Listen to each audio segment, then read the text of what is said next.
So for the intro, we've got down, up, down, down, up, down, 2, down, up, 3, down, up, 4 to the D, down, up, 1, down, 2, back to the A, down.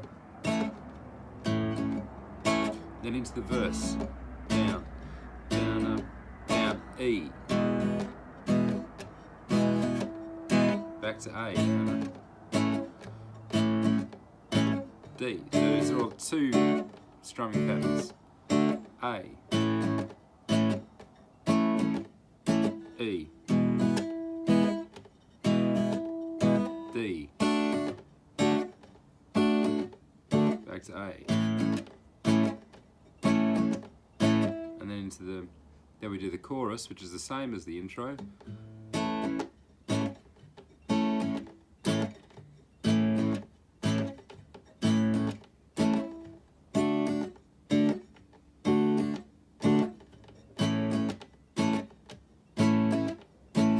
And you do the chorus twice, maybe every time, or maybe once. It doesn't really matter.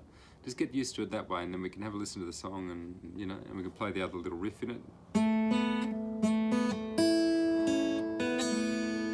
Nice little thing. Come up with that next time.